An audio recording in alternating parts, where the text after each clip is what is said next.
Game day's here, I can hear the crowd. Turn on the lights, fans are cranked up and loud. Red or blue, we wear it proud. Yeah, we love our teams in this border town. Chiefs and Royals, Boo Mizzou, Rock Chalk, Jayhawk, KU. Hear that drum pounding in your feet. Yeah, you're marching to the beat of KC. What is going on, YouTube? What is going on, Kansas City? What is going on, Jayhawk Nation? And what is going on, everybody? And welcome to the beat of KC. Ladies and gentlemen, my name is Lucas Murphy, and the Kansas Jayhawks roll into Allen Fieldhouse, ladies and gentlemen, and they absolutely played yet again another flawless basketball game. Were there a little bit of mistakes? Were there a little bit of lack in play at times? Yes. But the thing is they found ways to respond, and this Kansas Jayhawks team truly relied on two players to just absolutely shine. We're going to talk about it, but this was another emphatic win for the Kansas Jayhawks in a statement performance at Allen Fieldhouse, the greatest college basketball venue in all of college basketball. The Jayhawks absolutely yet again from opening tip-off took control and really never looked back, handing Baylor an emphatic 80-62 defeat in Big 12 play. Now, those two players we were specifically talking about, of course, Darryn Peterson, and out of nowhere, ladies and gentlemen, I truly believe that Bill Self and his staff played and truly studied film on this Baylor squad, and the reason is because Flory Bidunga is the other player that absolutely stepped up in a massive way. Now, I do think some of that is how this team really has started to play as a unit. They've really started playing together, and I think that they were seeing weaknesses and cracks inside the defense of Baylor. And so there's times where they would expand out, the basketball. They'd really stretch out the floor, and that would free up Flory to free run to the basket. I mean, he got oop after oop and just rim rocked multiple times. I mean, the roof of Allen Fieldhouse is lucky to still be intact because every time he threw it down, the place would explode and hit an all-time decibel limit. I mean, it was incredible to see how weak interior defense was for the Baylor Bears. Now, again, Flory was pretty much virtually unstoppable. Darryn Peterson was practically impossible to guard. They combined for 49 of the 80 points that the Jayhawks would score. And I think that is an absolute statement game, again, from the Jayhawks. Peterson finished with 26 points, going 11 of 13, ladies and gentlemen. There's a reason why he's still forecasted to be the number 1 overall pick. We witnessed that tonight. Honestly, I'm going to say this. He is the greatest basketball player to ever put on a Kansas basketball uniform. I can't imagine saying that. I just can't but I have to accept that. And I think it's a good exception. It's the fact that we're witnessing one of the greatest basketball players in college history. It's just incredible, his ability to score at will. He had 20 points at half. I mean, it's insane to see how he plays, how crisp and how he moves, how he is really truly a next level player. He hustles like at an all-time high. And I'm not just saying that because it's Darryn Peterson and he plays for my favorite team. People outside of Kansas are saying the exact same thing. Now, Flory Bidunga added 23 points and 11 rebounds. They both showcased the elite scoring, the efficiency, the physical dominance. Definitely. I came to Kansas to play with him, so I know we were capable of. Come on, bro. That typically Baylor has been known to show. I mean, they absolutely flipped the script on the Baylor Bears tonight. And I think Scott Drew, because he called a timeout within like 67 seconds of the game, because he just could not understand what he was witnessing. I mean, his team has two pretty much projected first-round talents in Yesufu and Carr played out of his mind. I don't want to discredit that, and Yesufu was right there with him. But outside of that, the Baylor Bears just had no contributions, which typically they do. They're averaging almost 89 points in a game. The Kansas Jayhawks locked down on defense, found ways to really just stifle them when it mattered the most, and they would come out again 80-62. I think one of the biggest things too is the fact that they're known for shooting three-point shots. They're known to to really do well, and they just did not play as a unit. And that's probably the disruption of what Kansas did. That's Bill Self's coaching, and that's the environment that Allen Fieldhouse can provide. When this team starts to build momentum, that play starts to amplify. And so those two really carried it. Now, I do want to highlight, Trey White was just not himself tonight. But I want to underline this. It's okay. It is okay. He's not going to play flawless every night. He's not going to be able to be that Trey White that we've seen on a consistent basis every single night. You can't be perfect all the time. He still found ways to contribute in his 33 minutes. He did, unfortunately, go 1 of 8 from the floor and 0 of 4 from on the three-point line. I mean, he really just was off tonight. And I know he was out shooting and practicing. He was the first one on the court, really trying to get up some shots. I think, he's trying to really continuously be that leader. But the thing is he just was off tonight. And again, I think that's completely okay.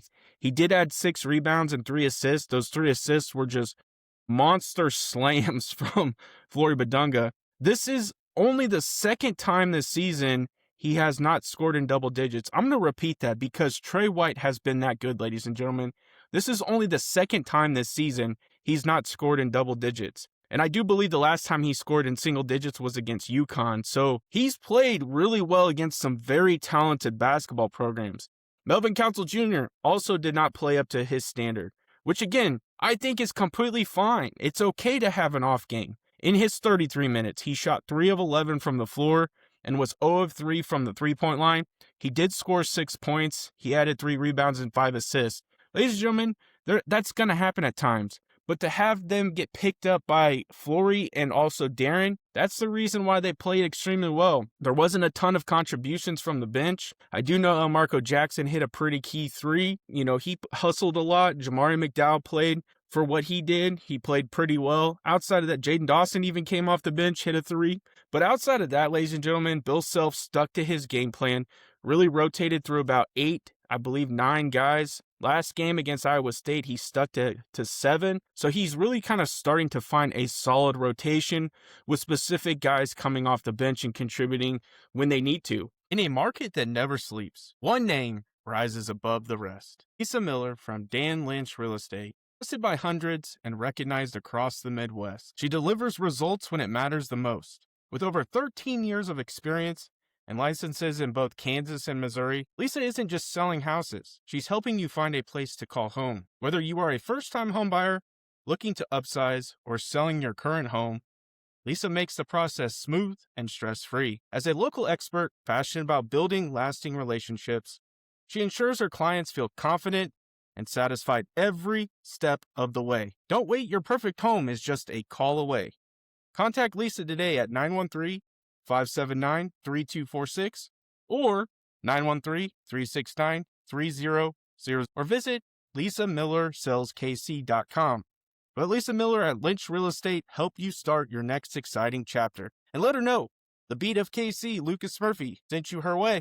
And I think that's significant. We're starting to see those guys cohesively understand each other, how to play. And the biggest question I have, and obviously that's going to be for the next road game, but can this team translate that to a road game? We've seen them absolutely dominate good teams because Baylor is an extremely good team, ladies and gentlemen. Do not let that go unknown. They are a very talented team. There's a reason why they have 2 guys in their starting lineup that are projected to go in the first round. So they are a very talented team. They typically shoot extremely well from the 3. They average 89 points a game. They average 40 boards a game. So they are a very talented team. They have a phenomenal coach in Scott Drew.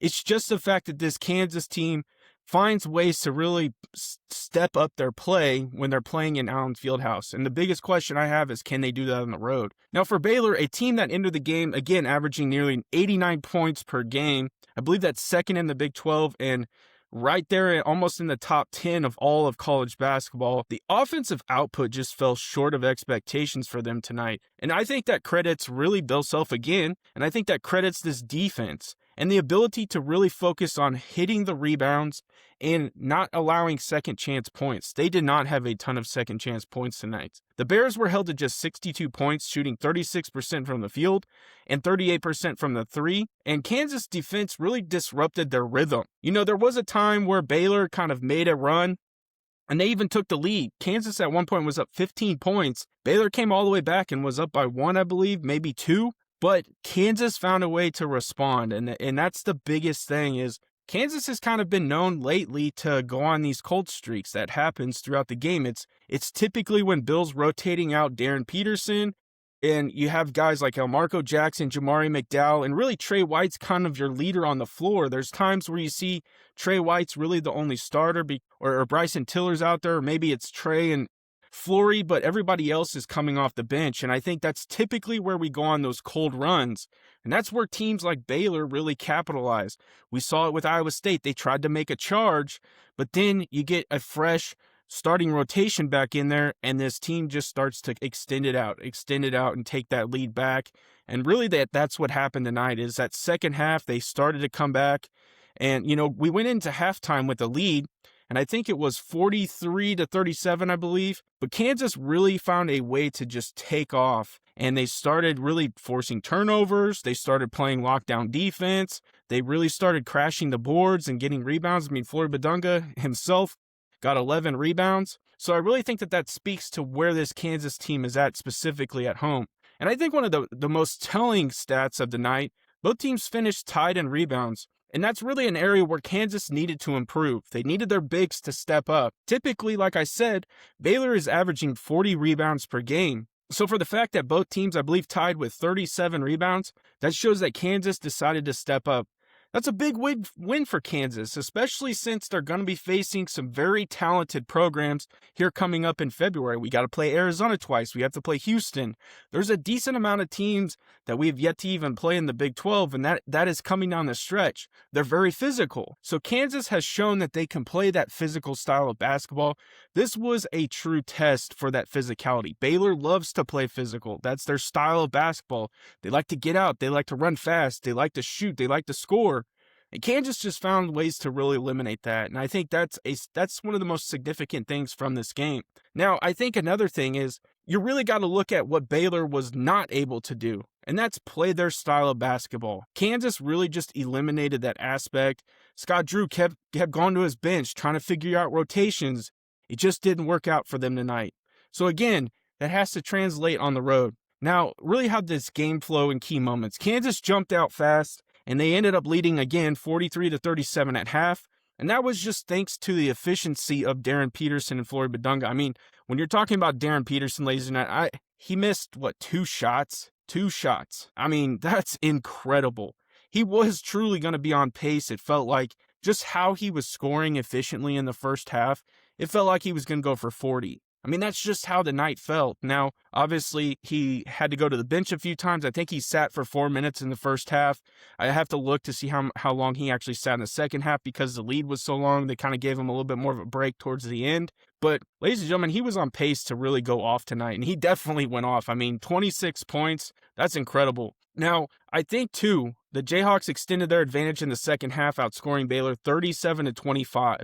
That speaks to, too, how Kansas was just kind of playing their style of basketball tonight, especially since they allowed Baylor to kind of take a little bit of a run. I think it was about 2-3 minutes into the second half, but Kansas again flipped that switch and really sealed that convincing win. Baylor struggled to sustain offensive pressure, and that's typically what they're good at. So when you take them off their game, you take them off their style of basketball, they just don't know how to perform, and I think that's evident. They did the exact same thing against Houston. They did the exact same thing against Iowa State. They did the exact same thing against TCU. And they happened to break that 3-game losing streak against Oklahoma State. So that just kind of speaks to how Baylor has been as of late. They just can't find that key play towards the end of the games. And I think that's a big thing. Now, this victory not only highlighted the fact that Peterson and Bidunga have star power, and I think Bidunga, Flory specifically, is starting to kind of find a rhythm again. I think that players-only meeting, they took it personal. I think a lot of it was Flory accepting the fact that he needs to step up, play aggressive without fouling. Bryson Tiller, the same way, stepping up, playing aggressive. He even spoke about it. He talked about, I need to be more aggressive. I need to be more aggressive without fouling. I need to be more physical without fouling. We've seen that from Bryson. And so I think he's starting to figure some things out too. And that really truly sets the tone and shows that this team is starting to cohesively come together. They really are a tight-knit group. You see it after victories. They go into the locker room, they're dancing, they're playing, joking around together. They have these players all in our meetings super early in the season. They're willing to hold each other accountable, and I think that's a significant thing too. That just shows how tight this group is, that they can have those tough conversations. I think Kansas's most complete performance of the season came the other night against Iowa State, but this one is pretty close to being right there, ladies and gentlemen. Now, the reason why I say this one's probably not a full complete performance is because we did have some down games from Trey White, Melvin Council, and the bench really didn't contribute a whole lot. They did play some minutes, but they just didn't have a huge impact. This truly was the Flory, Bidunga, Darryn, Peterson show. And I think if you're looking at it from a whole picture, it was the defensive aspect. And I think it's because against a traditionally high-powered Baylor offense, statistically it shows that Baylor's a high-powered offense. Kansas just found a way to be locked down tonight. They found a way to just play tight defense without committing a ton of fouls. They played a flawless game from that standpoint. As the Jayhawks improved to 13-5 and 3-2 in the Big 12, this really kind of catapults them back into building momentum, kind of being in the middle of the pack of the Big 12, not having to worry about being in the bottom and having to fight for your life. And I think that's a big thing too. This game will stand out as a signature win, and I really believe it's a confidence booster heading deeper into conference play as we talked. February is coming quick, ladies and gentlemen. It is January 16th. We will be getting to, obviously, February pretty quick, where those very tough teams are going to be coming. I do expect this team to play extremely well for the rest of the season at home, because they do have that comfort. They have the fans behind them. It's on the road that's going to challenge them the most. I appreciate y'all checking out this video. Make sure you guys smash that like button, smash that subscribe button. I end every video the exact same way. Have a good day.